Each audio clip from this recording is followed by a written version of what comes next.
Hello everyone, welcome to Educare current affairs में आज हम डिस्कस करेंगे 2 जून के करंट अफेयर्स। कैसे क्या रहेगा सेशन बिल्कुल डिटेल में जानेंगे।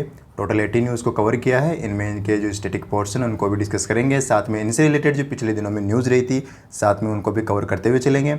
ओवरऑल सेशन आपके बैंकिंग एग्जाम के लिए खास इंपॉर्टेंट है। अगर आपको PDF चाहिए तो आप टेलीग्राम चैनल से जुड़ सकते हैं, सर्च कीजिए एजुकेयर करंट अफेयर्स और वहाँ आप जुड़ सकते हैं। अन्यथा डिस्क्रिप्शन बॉक्स में लिंक और यूज़र आईडी दी गई है, आप वहाँ से विजिट कर सकते हैं डायरेक्ट टेलीग्राम पे। बढ़ते हैं आज की फर्स्ट न्यूज़ की तरफ। आज की फर्स्ट न्यूज़ है north India's first industrial biotech park inaugurated in Kathua Jammu Kashmir. Jammu Kashmir का ही डिस्ट्रिक्ट है कथुआ, और कथुआ में ही इंडस्ट्रियल बायोटेक पार्क का इनोग्रेशन किया है। और ये नॉर्थ इंडिया का पहला ऐसा पार्क है। पूरे इंडिया में total biotechnology park total 9 parks हैं। इनमें से एक पार्क है इंडस्ट्रियल बायोटेक पार्क जो कि कथुआ डिस्ट्रिक्ट ऑफ जम्मू कश्मीर में स्थापित किया गया है। इसे स्थापित किया गया है जितेंद्र सिंह के द्वारा, जो कि minister for science and technology and earth sciences के हेड करते हैं, और इन्होंने इसका इनोग्रेशन किया है। और इसे कथुआ के एक जगह है कथुआ में जिसका नाम है गति, और गति में इसका इनोग्रेशन किया गया है। इस इंडस्ट्रियल पार्क का मकसद क्या है, देखिए हम सिंपल भाषा में समझते हैं। देखिए, एक होता है green category business. Green category business जैसे आयुर्वेदिक बिजनेस एक सबसे बड़ा एग्जांपल है ग्रीन कैटेगरी बिजनेस का। और इन बिजनेसेस को बढ़ाने के लिए ये इंडस्ट्रियल बायोटेक्नोलॉजी या बायोटेक पार्क का इनोग्रेशन किया गया है। इस बायोटेक पार्क में क्या किया जाएगा, बायोडाइवर्सिटी से रिलेटेड रिसर्च की जाएगी, मेडिसिनल रिसर्च की जाएगी, और एरोमेटिक प्लांट्स रिलेटेड रिसर्च की जाएगी जम्मू और लद्दाख में। जम्मू कश्मीर और लद्दाख में दोनों यूटीज़ में ये रिसर्च की जाएगी।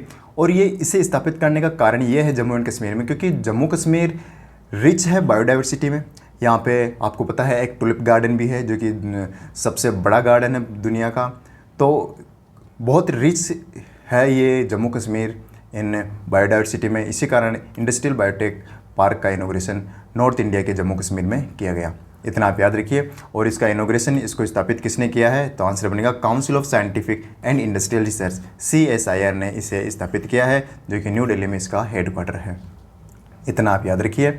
और इंडस्ट्रियल बायोटेक्नोलॉजी पार्क की अगर बात करें, बायोटेक्नोलॉजी इंडस्ट्री की बात करें, देखिए बायोटेक्नोलॉजी इंडस्ट्री में इंडिया की रैंक आती है पूरे वर्ल्ड में 12वें नंबर पर है इंडिया की बायोटेक्नोलॉजी पार्क इंडस्ट्री। और अगर एशिया में बात करें तो 2nd नंबर पर आती है चाइना के बाद। इतना आप याद रखिए।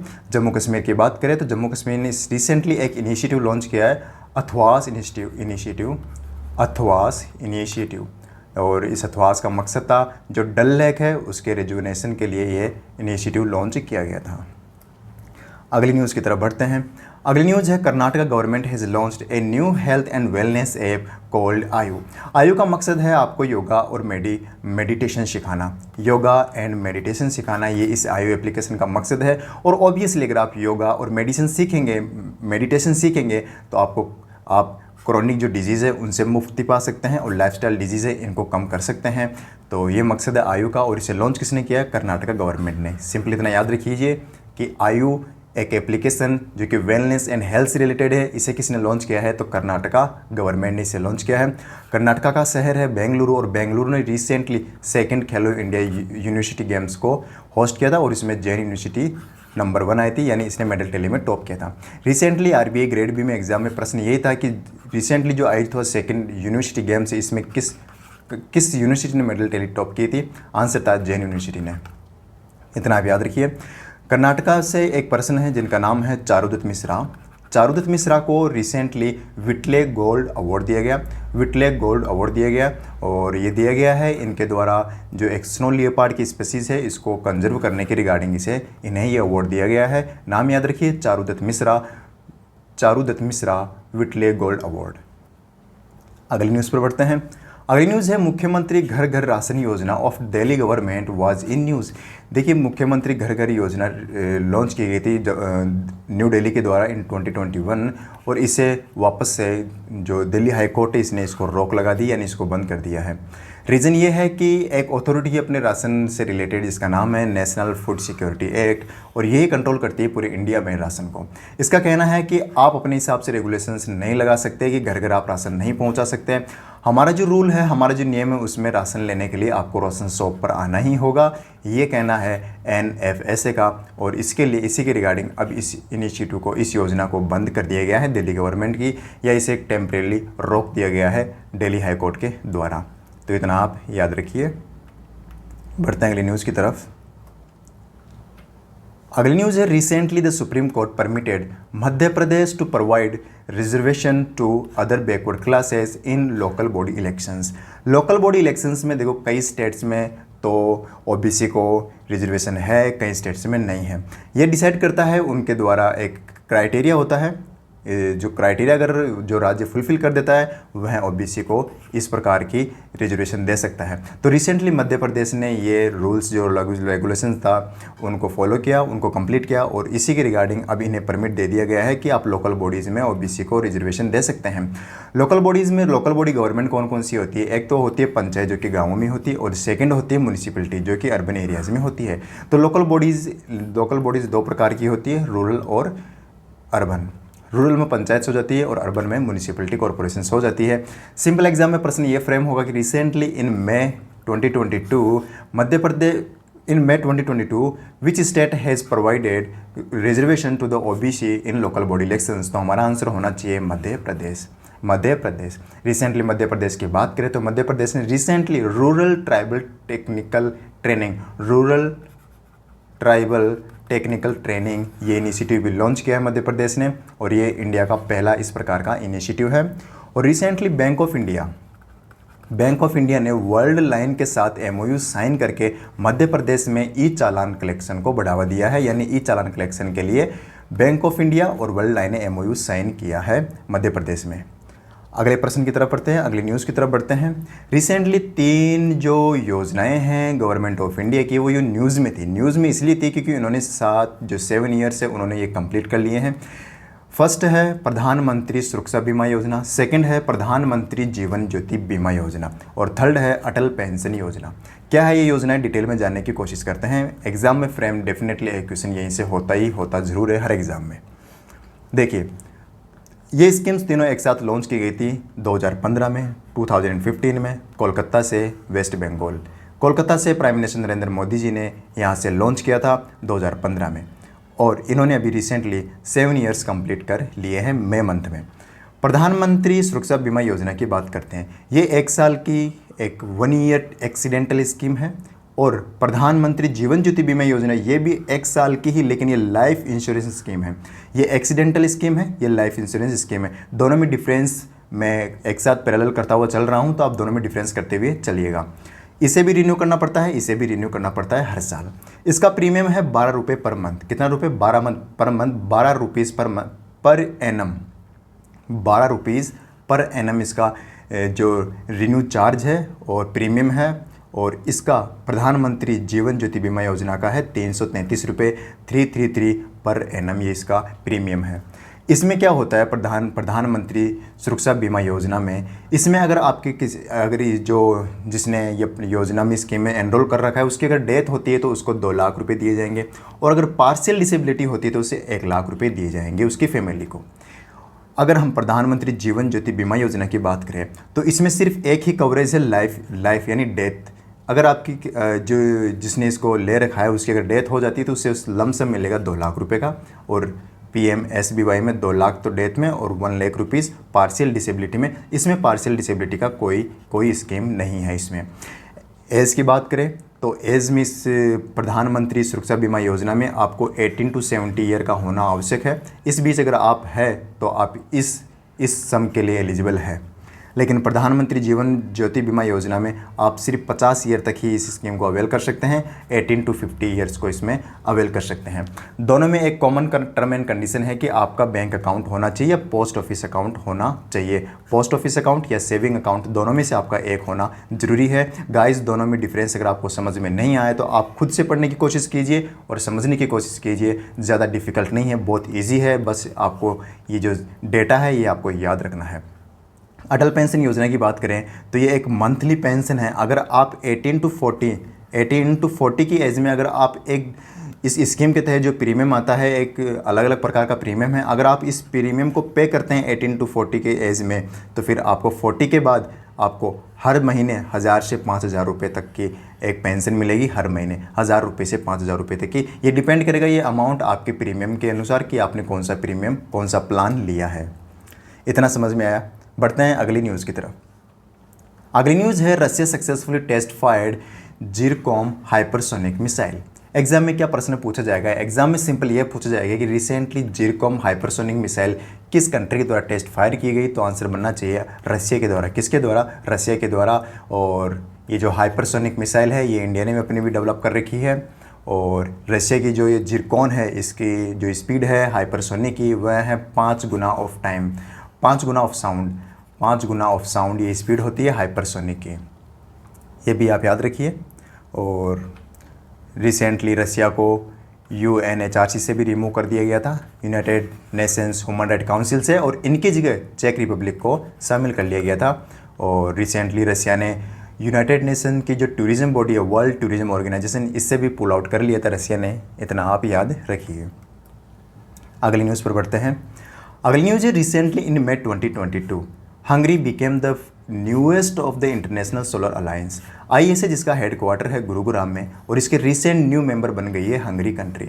हंगरी कंट्री एक यूरोपियन कंट्री, आप यहाँ देख सकते हैं ये हंगरी कंट्री, ये हमारा प्यारा देश, यहाँ पर है हंगरी। और हंगरी बन गया ISA का नया मेंबर। एग्जाम में सब प्रश्न ये बनने के चांसेस होते हैं कि रिसेंटली कौन सी कंट्री May 2022 में इंटरनेशनल सोलर अलायंस की मेंबर बनी, तो हमारा आंसर होना चाहिए हंगरी। और ये दरअसल हुआ क्या कि रिसेंटली हंगरी के जो फॉरेन मिनिस्टर है जिनका नाम है पीटर सेजिजार्टो रिसेंटली इंडिया विजिट पे थे।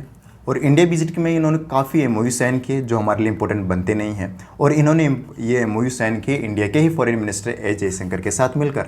तो आपको इनका नाम भी याद रखना है, साथ में हंगरी भी आपको याद रखना है जो ISA की न्यू मेंबर बन गई है। पीटर सेजिजार्टो का नाम इसलिए इंपॉर्टेंट बनता है क्योंकि ये इंडिया विजिट पर है। और एग्ज़ाम में एक बार बैंक के एग्ज़ाम में ही पूछा गया था कि जो कि USA के फॉरेन मिनिस्टर इंडिया की विजिट पे थे तो उनका नाम पूछा गया, तो हो सकता है हंगरी का भी पूछा जाए। हालांकि चांसेस कम होते, लेकिन फिर भी आप याद रखिए क्योंकि अभी रिसेंटली विजिट में थे। ISA की मैंने बताया कि इसका हेडक्वार्टर गुरुग्राम में, इसकी स्थापना हुई थी 2015 में, और इंडिया ने फ्रांस के साथ मिलकर इसकी स्थापना की थी। और हंगरी की बात करें तो हंगरी की जो कैपिटल है उसका नाम है बुदापेस्ट, और यहाँ की करेंसी है फॉरेंट यहाँ की करेंसी है, और बुदापेस्ट यहाँ की कैपिटल है, ये आप याद रखिए। अच्छा, ISA के जो डायरेक्टर जनरल है उनका क्या नाम है? उनका नाम है अजय माथुर, ये भी नाम आप याद रखिए। बढ़ते हैं अगली न्यूज़ की तरफ। अगली न्यूज़ है 52nd World Economic Forum annual meeting 2022 held in Davos Switzerland. देखिए वर्ल्ड इकोनॉमिक फोरम जिसका हेडक्वार्टर कहाँ पर है? इसका हेडक्वार्टर है जेनेवा में, लेकिन इसकी हर साल मीटिंग होती है डेवोस में इसकी मीटिंग होती है, लेकिन इसका हेडक्वार्टर जेनेवा में है। और रिसेंटली इसकी जो मीटिंग हुई डेवोस में, इसमें ये मीटिंग थी 52nd, और इसमें क्या क्या किया गया ये आपको डिटेल में बताने की कोशिश करता हूँ। हालांकि सब कुछ इंपॉर्टेंट नहीं बनता, जो चीज़ इंपॉर्टेंट है वो मैं आपके लिए लेकर आया हूँ।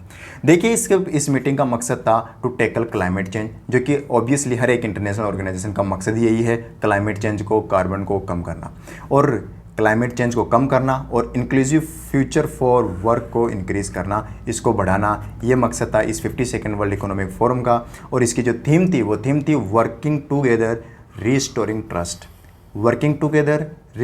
ट्रस्ट, ये इसकी थीम थी। और इसमें इंडिया की तरफ से जो डेलीगेशन पार्टिसिपेशन लिए थे उनका नाम है पीयूष गोयल, जो कि कॉमर्स एंड इंडस्ट्री मिनिस्टर है। इन्होंने ही 52nd वर्ल्ड इकोनॉमिक फोरम जो कि डेवोस में होस्ट हुई थी इसमें पार्टिसिपेशन लिया था। इसी मीटिंग के दौरान एक रिपोर्ट जारी की गई, एक रिपोर्ट रिलीज़ की जिसका नाम है Edelman trust barometer special report. क्या कहना है इस रिपोर्ट का? इस रिपोर्ट का कहना है कि जो इंडियन कंपनीज़ है यह इंडिया में, पूरे वर्ल्ड में, अपने ही देश में सबसे मोस्ट ट्रस्टेड कंपनीज़ है। देखिए हम कई बार कहते रहते हैं कि मेक इन इंडिया, जो भी प्रोडक्ट हम यूज़ करते हैं indigenous product, pull out China का प्रोडक्ट यूज़ मत कीजिए। तो ये कहते इससे पता चलता है कि हमारा इंडिया की कंपनीज़ पे कितना ट्रस्ट है। और इसी रिपोर्ट का ये कहना है कि पूरी दुनिया में इंडियन कंपनीज है जिसमें इंडिया के लोगों का ट्रस्ट है। इस चीज़ में इंडिया ने टॉप किया है। और अगर हम बात करें कैटेगरीज़ में, तो इस रिपोर्ट ने यह कहा है कि जो कैटेगरीज होती है जैसे इंजीनियर, डॉक्टर, साइंटिस्ट, इन कैटेगरीज में सबसे ज़्यादा ट्रस्ट है साइंटिस्ट्स पर। साइंटिस्ट पर सबसे ज़्यादा ट्रस्ट है और इंटरनेशनल ऑर्गेनाइजेशंस पर यूनाइटेड नेशन में सबसे ज़्यादा ट्रस्ट करते हैं लोग। ये रिपोर्ट है, 3 चीज़ें आपको याद रखनी है। इंडियन कंपनीज़ में इंडियंस का सबसे ज़्यादा ट्रस्ट है, साइंटिस्ट पर, इन कैटेगरी में साइंटिस्ट पर सबसे ज़्यादा ट्रस्ट है और यूनाइटेड नेशन पर, इंटरनेशनल ऑर्गेनाइजेशन में सबसे ज़्यादा ट्रस्ट यूएन पर है। ये भी आप याद रखिए। वर्ल्ड इकोनॉमिक फोरम की अगर हम बात करें तो इसके जो प्रेसिडेंट है वो, इनका नाम इंपॉर्टेंट बनेगा, इनका नाम है बोर्ज ब्रैंडे, ये इनका नाम है। और ये किस देश से आते हैं ये इंपॉर्टेंट बनता है क्योंकि अभी रिसेंटली आरबीआई में एक तो क्वेश्चन पूछा गया था ओपेक के कितने मेंबर हैं, तो ये भी आप, हालांकि वर्ल्ड इकोनॉमिक फोरम में कंट्रीज़ मेंबर नहीं है, वरना मैं बता देता आपको। इसमें इंस्टीट्यूशंस मेंबर होते हैं जो कि अलग अलग कैटेगरी वाइज अलग अलग है, जो इंपॉर्टेंट नहीं बनते हैं, तो ये आप याद रखिए। और रिसेंटली आरबीआई में या ईपीएफओ में एक में एग्ज़ाम में पूछा गया था कि एक ऑर्गेनाइजेशन है उसके जो डायरेक्टर जनरल है वो किस देश से हैं, तो आप उनको उनकी कंट्री भी याद रखनी है। जैसे बोर्ज ब्रैंडे नॉर्वे से हैं और ये WEF के क्या है, प्रेसिडेंट है, याद रखिए। अगली न्यूज़ पर बढ़ते हैं। अगली न्यूज़ है severe wasting an overlooked child survival emergency report released by UNICEF ने रिसेंटली एक रिपोर्ट रिलीज़ की, इसका नाम है severe wasting an overlooked child survival emergency. ये रिपोर्ट का क्या कहना है, पहले तो आपको समझाने की कोशिश करता हूँ कि सेवर वेस्टिंग क्या होती है। आपने अगर नाम सुना है माल न्यूट्रिशन, यही होती है सेवर वेस्टिंग।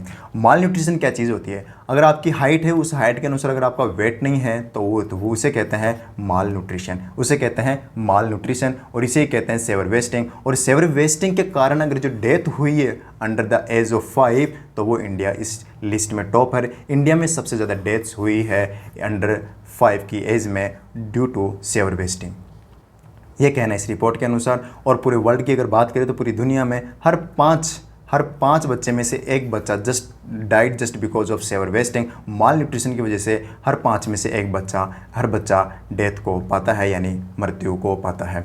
और ये डेटा है अंडर द एज ऑफ 5 का, ये भी आप याद रखिए।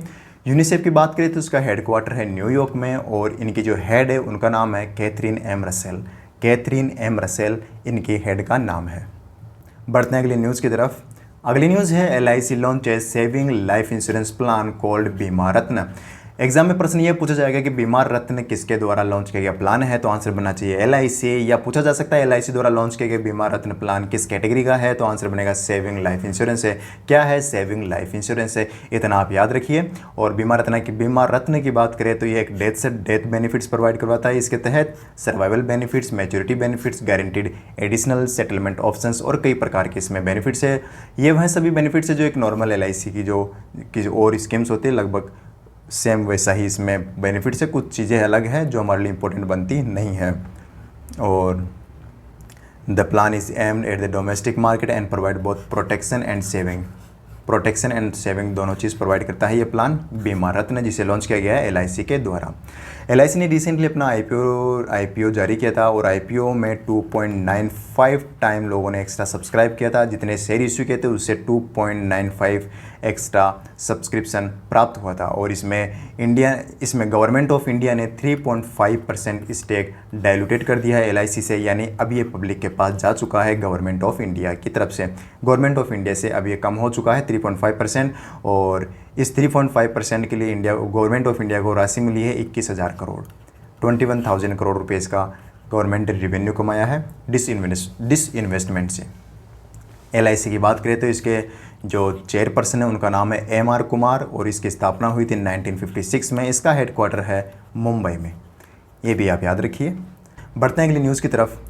अगली न्यूज़ है Stashfin launched live boundless a credit card for women. Credit card है लाइव बाउंडलेस और इसे लॉन्च किया गया है स्टेसफिन के द्वारा। स्टेसफिन जो कि एक नियो बैंकिंग प्लेटफॉर्म है। रिसेंटली एग्जाम में RBI में पूछा गया था कि एक जो रिसेंटली 100th यूनिकॉर्न बन गई है ओपन, ये किस टाइप की कंपनी है, क्या NBFC है या नियो बैंकिंग, तो आंसर होता है नियो बैंकिंग प्लेटफॉर्म है। और स्टेसफिन भी नियो बैंकिंग है और ओपन भी नियो बैंकिंग थी, ओपन फाइनेंशियल टेक्नोलॉजीज़। और स्टेसफिन ने क्या किया, अभी recently live boundless credit card launch किया है वुमेंस के लिए। वुमेंस को लिए कई प्रकार के बेनिफिट्स देगा, जैसे कि cashless rewards, welcome benefits, welcome credit, free ATM withdrawal and other deals इसमें है जो वुमेंस को काफ़ी बेनिफिशियल रहेगा। तो ये किसने लॉन्च किया है, स्टेसफिन ने इसे लॉन्च किया है। याद रखिए लाइव बाउंडलेस। और ये न्यू बैंक है। बढ़ते हैं अगली न्यूज़ की तरफ। अगली न्यूज़ है IMF international monetary fund has increased weight of the dollar and yuan. Weight और डॉलर और युआन का वेट इंक्रीज़ कर दिया है और बाकी जो 3 बची जो करेंसीज है उनका इन्होंने डिक्रीज़ कर दिया है। US और डॉलर में आप देख सकते हैं जो स्पेशल ड्राइंग राइट्स की बात कर रहा हूँ मैं, स्पेशल ड्राइंग राइट्स जो कि IMF की ही एक असेट्स है। आपको इसे समझने की कोशिश करनी चाहिए कि स्पेशल ड्राइंग राइट्स होते क्या हैं। ये IMF की एक करेंसी होती है या एक एसेट्स होती है जो एज ए रिज़र्व काम करती है कंट्रीज़ के फॉरेन रिज़र्व में, और इंडिया का भी फॉरेन रिज़र्व में स्पेशल ड्राइंग राइट्स का कुछ हिस्सा है। तो ये IMF की एसेट्स होती है और इसे IMF के मेंबर कंट्रीज़ में इसे चलाया जा सकता है यानी इंटरचेंज किया जा सकता है। तो अभी रिसेंटली क्या किया है IMF ने, अपने जो इसके अंदर जो 5 करेंसीज आती है उन 5 करेंसीज में US डॉलर और युआन का जो वेटेज है वह इंक्रीज़ कर दिया है, बाकी इन सभी का डिक्रीज़ कर दिया है। आप देख सकते हैं कितना क्या डिक्रीज़ हुआ है और डॉलर और युआन का इंक्रीज़ कर दिया है। बस ये 2 चीज़ें आप याद रखिए, युआन और डॉलर का इंक्रीज़ कर दिया है वेट, और डिक्रीज़ यूरो, येन और पाउंड जो बची उनका डिक्रीज़ कर दिया है। और ये जो डेटा है ये अप्लाई होगा 1 अगस्त 2022 से, यहाँ से इस डेट से लागू होगा। इतना आप याद रखिए। और IMF की बात करें तो इसका हेडक्वार्टर वाशिंगटन DC में है और इसके जो MD है, मैनेजिंग डायरेक्टर, उनका नाम है क्रिस्टलिना जॉर्जिवा। क्रिस्टलिना जॉर्जिवा इसकी मैनेजिंग डायरेक्टर है, ये भी आप याद रखिए। रिसेंटली एक रिपोर्ट रिलीज़ की गई थी रिजर्व बैंक ऑफ इंडिया के द्वारा। रिपोर्ट का नाम है 38th half yearly report by the RBI, 38th half yearly report. और इस रिपोर्ट में ये कहा गया कि इंडिया का जो रिजर्व फॉरेन रिजर्व है वह है 607.31 बिलियन डॉलर। कब तक के लिए? 31 मार्च के लिए, 31 मार्च के लिए इतना फॉरेन रिजर्व है, जिसमें स्पेशल ड्राइंग राइट्स कितना है ये मेरा मकसद है बताने का, वह है 18.89 बिलियन डॉलर। 18.89 बिलियन डॉलर ये है स्पेशल ड्राइंग राइट्स। अगली न्यूज़ पर बढ़ते हैं। अच्छा, रिसेंटली IMF ने इंडिया की फोरकास्ट क्या की है? GDP 9%, फाइनेंशियल ईयर 23 के लिए 9% फोरकास्ट की है फाइनेंशियल ईयर 23 के लिए, ये भी आप याद रखिए। बढ़ते हैं अगली न्यूज़ की तरफ। अगली न्यूज़ है US है surpassed China to become India's top trading partner. देखिए कंट्रीज़ हर साल फ्लैक्चुअल होती रहती है, कभी UAE टॉप पर आता है, कभी चाइना टॉप पर आता है, कभी USA टॉप पर आता है। अब 2021-22 का जो डेटा है उस डेटा में ये बताया गया कि US ने सबसे ज़्यादा इंडिया के साथ ट्रेडिंग की है और ये ट्रेडिंग की है 11,942 बिलियन के साथ। US टॉप पर रहा है इंडिया का ट्रेडिंग पार्टनर।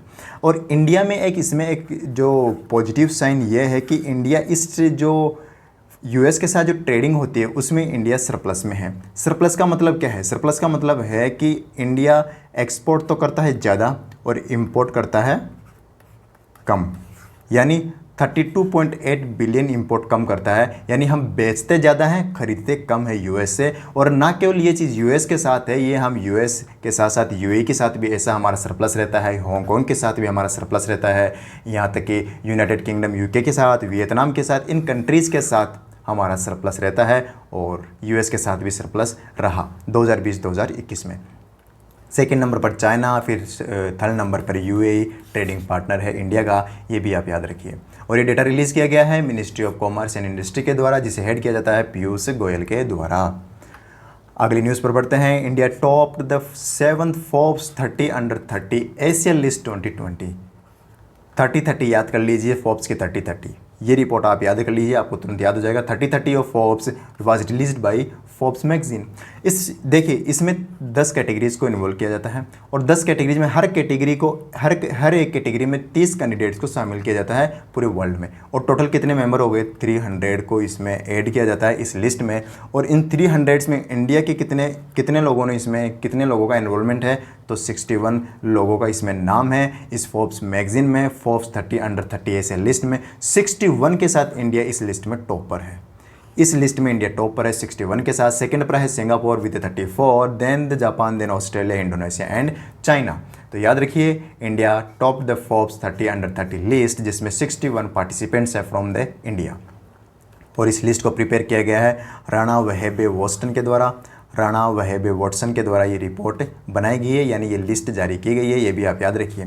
इस रिपोर्ट में एक इंपॉर्टेंट चीज़ ये बनेगी कि इस रिपोर्ट में, इस जो लिस्ट है, इस लिस्ट में सबसे यंगेस्ट जो गर्ल है, यानी यंगेस्ट पार्टिसिपेंट से, उनका नाम है मोजीजी निशिया। मोजीजी निशिया जो कि जापान से है, और ये इस लिस्ट में इसलिए टॉपर है क्योंकि ये पहली स्टेक बोर्डिंग में ओलंपिक में गोल्ड मेडल जीतने वाली पहली गर्ल है, पहली लड़की है, ये गर्ल है। और पहली बार टोक्यो ओलंपिक 2020 में ये इसको शामिल किया गया, स्टेक बोर्डिंग को। और स्टेक बोर्डिंग में पहली बार में ही मोजीजी निशिया ने गोल्ड मेडल जीत लिया, और इसमें लिस्ट में शामिल किया गया है, तो याद रखिए। अगली न्यूज़ पर बढ़ते हैं। अगली न्यूज़ है रेडियो की Umar, in short RJ Umar receives immunisation campaign award by the UNICEF. UNICEF के द्वारा 2 अवार्ड दिए गए हैं आरजे उमर को 2 अवार्ड कौन कौन से दिए गए हैं? पहला अवार्ड है 01 फर्स्ट बेस्ट कंटेंट अवार्ड, और सेकंड है immunisation champion award. Immunisation champion award और बेस्ट कंटेंट अवार्ड, ये 2 अवार्ड्स दिए गए हैं आरजे उमर को। और आरजे उमर जम्मू कश्मीर से आते हैं, और जम्मू कश्मीर में इनके जो कोविड-19 के द्वारा जितनी भी रूमर्स थे, उन रूमर्स को काउंटर करने और लोगों में अवेयरनेस बढ़ाने के लिए यूनिसेफ ने ये अवार्ड दिया है। किसको? उमर को। किसको दिया गया है? आरजे उमर को, इनकी अवेयरनेस बढ़ाने के लिए, और ये जम्मू कश्मीर से आते हैं। यह अवार्ड सेरेमनी आयोजित हुई थी मुंबई में, और मुंबई में इस अवार्ड सेरेमनी का नाम रखा गया था radio for child 2022 award ceremony.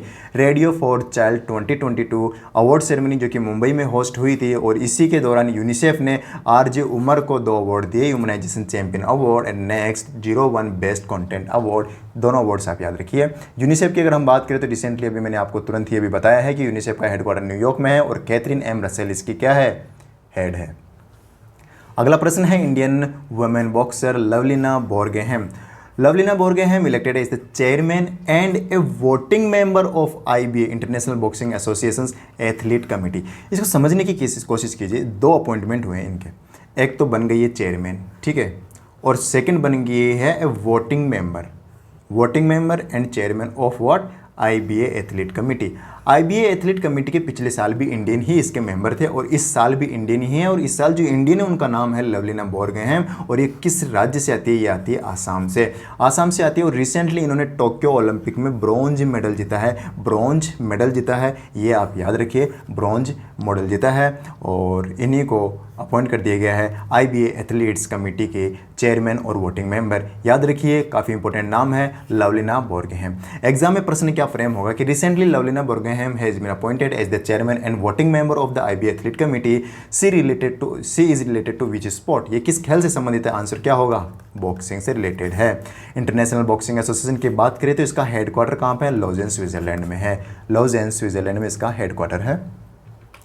अगली न्यूज़ है red bulls Sergio Perez has won the Monaco F1 grand prix 2022। देखिए, ये आयोजित होती है साल में, आई थिंक 20 के आसपास ये आयोजित होती है, मुझे एग्जैक्ट नंबर अभी पता नहीं है। ये एग्जाम में कोई क्वेश्चन पूछा नहीं जाएगा कि कितनी ग्रैंड प्रिक्स होती है, और इन सभी का एक फाइनल रिजल्ट डिक्लेयर किया जाता है, और जो फाइनल लिस्ट में जो रैंकिंग टॉप करता है, जिसके ज़्यादा पॉइंट होंगे वो विजेता घोषित किया जाता है। लेकिन अभी जो इनके जो पार्ट्स, जो मेन वर्ल्ड ग्रैंड प्रिक्स है, उसके जो छोटे छोटे पार्ट्स है, हर एक रेस में इनके अलग अलग नंबर मिलते हैं। जैसे टॉपर को 1, इससे नीचे को 0.75, तो इस प्रकार से टोटल ओवरऑल लास्ट में मेडल टैली कर ली जाती है, और जो इसके ज़्यादा नंबर होंगे वो विजेता हो जाता है। जैसे मोनाको हो गया, इटालियन हो गया, US हो गया, अलग अलग जितने भी, पुर्तगाल हो गए, ये जितने भी ग्रैंड प्रिक्स होते हैं इनके हिसाब से इनके नंबर रिलीज़ किए जाते हैं। और अभी recently Monaco F1 grand prix को किसने जीता है? सर्जियो परेज ने। और सर्जियो परेज कहाँ से आते हैं? मैक्सिको से आते हैं, मैक्सिको के रेस ड्राइवर है। इसको मैंने क्यों इंक्लूड किया? इसको इंक्लूड इसलिए किया है क्योंकि ये फर्स्ट मैक्सिकन बन गए हैं जिन्होंने मोनाको F1 ग्रैंड प्रिक्स जीती है। First Mexican. मैक्सिको की बात करें तो मैक्सिकन सिटी इसकी कैपिटल है, और मैक्सिकन पैसो इसकी करेंसी है, मैक्सिकन पैसो। आपको एग्जाम पॉइंट ऑफ व्यू से सिर्फ इतना याद रखना है कि सर्जियो परेज जो कि किस कंपनी के लिए खेलते हैं? रेड बुल के लिए खेलते हैं, रेड बुल के लिए ड्राइवर हैं, और इन्होंने मोनाको F1 ग्रैंड प्रिक्स जीत ली है, जो कि कहाँ से आते हैं? मैक्सिको से आते हैं। अगली और last news, international day of United Nations peace keepers 2022 annually observed on 29 May. हर साल 29 मई को हम मनाते हैं international day of United Nations peace keeper 2022। Peace keeper हर साल मनाया जाता है यूनाइटेड नेशंस का। ये मनाया जाता है जो यूनाइटेड नेशंस में जिसका भी जितना अपना रोल है, उन यूनाइटेड नेशन के कार्य में जिसका भी जितना रोल है, उनके रोल को ट्रिब्यूट करने के लिए अवार्ड दिया जाता है, यानी उन लोगों को सम्मान देने के लिए अवार्ड दिया जाता है। सिंपल ये समझ लीजिए, जो यूनाइटेड नेशंस के जितने भी वर्कर्स है, वॉलंटियर्स है, चाहे वो यूनिफॉर्म्ड हो चाहे सिविलियन हो, सभी को ऑनर करने के लिए यूनाइटेड नेशन हर साल international day of United Nations peace keeper day मनाता है। और ये कब मनाता है? 29 मई को मनाता है। इस साल की थीम क्या है, ये इंपॉर्टेंट बनेगी, people peace progress the power of partnership. The power of partnership, people peace progress, याद रख लीजिए, काफ़ी इंपॉर्टेंट है आपके एग्जाम पॉइंट ऑफ व्यू से। यूनाइटेड नेशंस की बात करें तो इसका हेडक्वार्टर कहाँ पे है? न्यूयॉर्क में है। तो ये था आज का सेशन 2 जून का। मिलते हैं 3 जून में। अगर अब तक आपने सब्सक्राइब नहीं किया है, अगर आपको सेशन अच्छा लग रहा है तो सब्सक्राइब कर लीजिए, बेल आइकन को दबा दीजिए ताकि आपको नोटिफिकेशन मिलता रहे। सब्सक्रिप्शन से मुझे कॉन्फिडेंस मिलता रहे और आपके लिए बेस्ट से बेस्ट कंटेंट प्रिपेयर करके आपके सामने लेकर आ सकूँ। आज के लिए इतना ही, मिलते हैं अगले वीडियो में, तब तक के लिए गुड बाय।